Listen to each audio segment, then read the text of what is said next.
Hey there ladies, welcome to today's video. Today we're talking about how to break free of your ex, owning your truth. Now I had a breakthrough last week, and I don't know if you watched the video I did last week, but it has to do with that. And my breakthrough was so cool. It was so awesome. So this is what happened.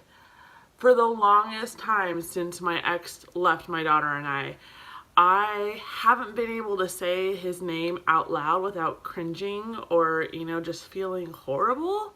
And I'm sure many of you can relate to that.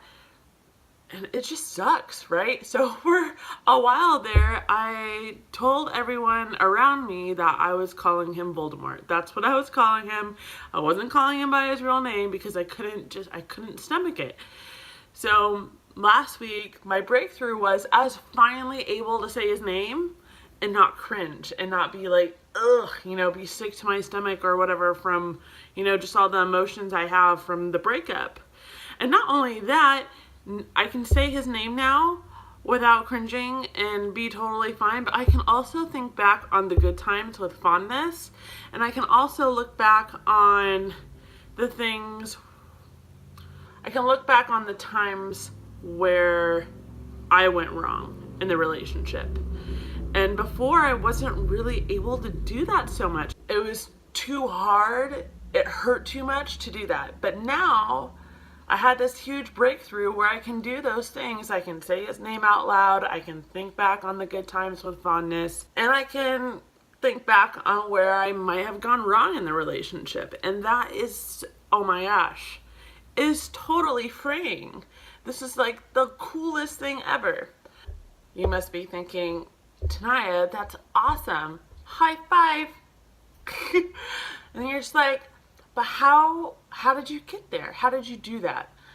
And I'm gonna kind of walk you through what I did and how I ended up getting to that point where I had that breakthrough and it just felt so amazing.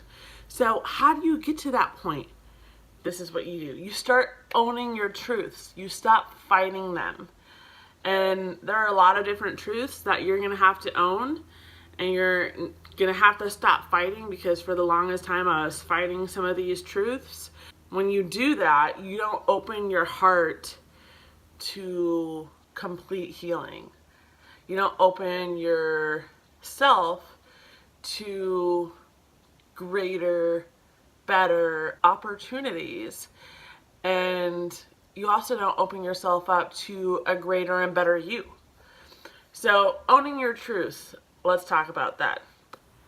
Maybe your ex just wasn't what you imagined them to be. They weren't the idea or concept that you had of them.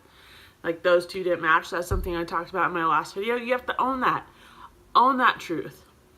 Own the truth that your life hasn't ended, right?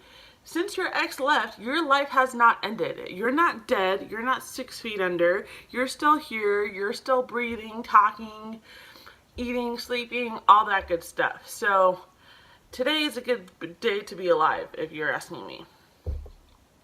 Another one. Own the truth that it just wasn't meant to be. It just wasn't.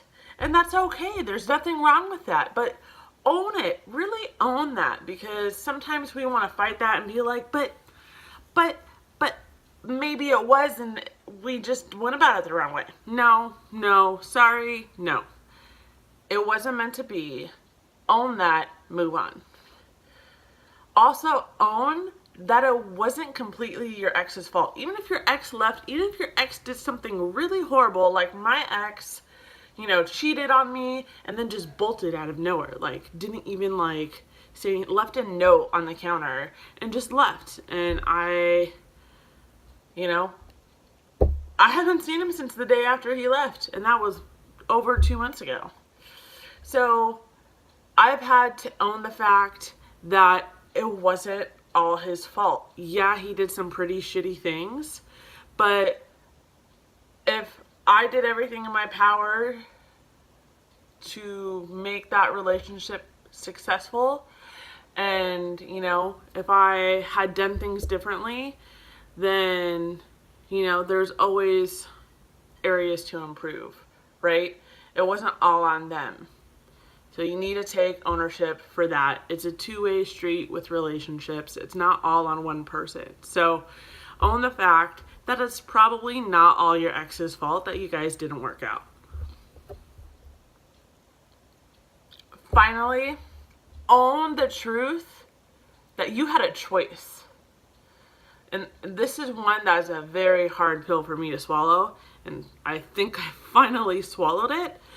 And essentially what I'm saying is, you know, I had a choice to set boundaries. I had a choice to leave the relationship when things weren't going how they were supposed to.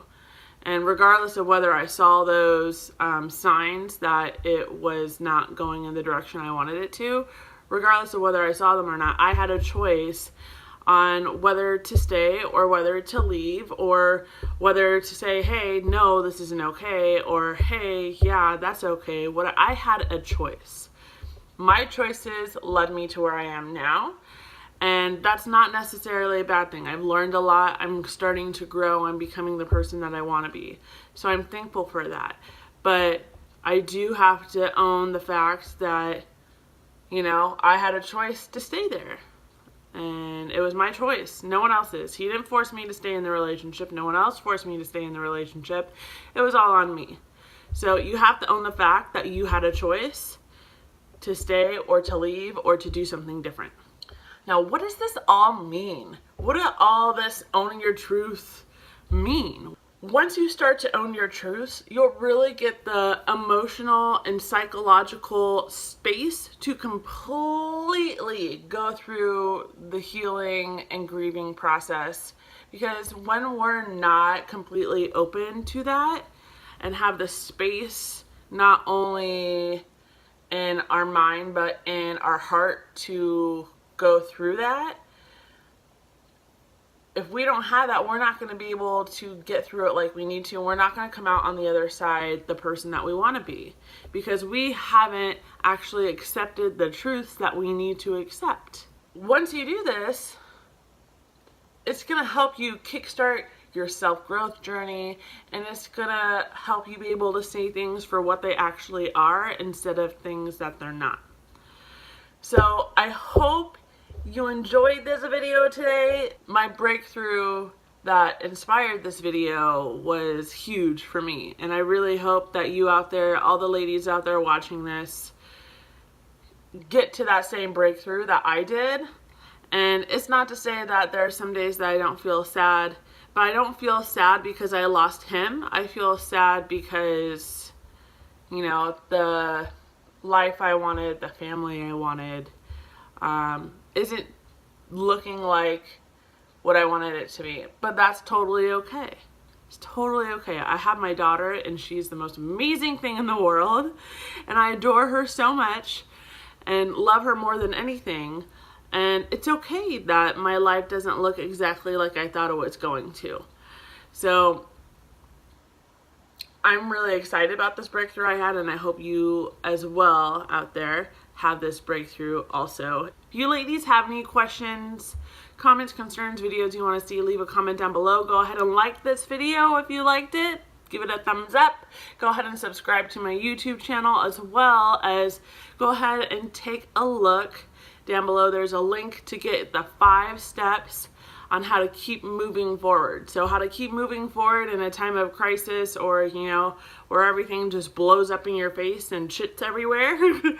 Go ahead and check that out. There's a link down below for that. And until next time, ladies, have a good one and stay awesome.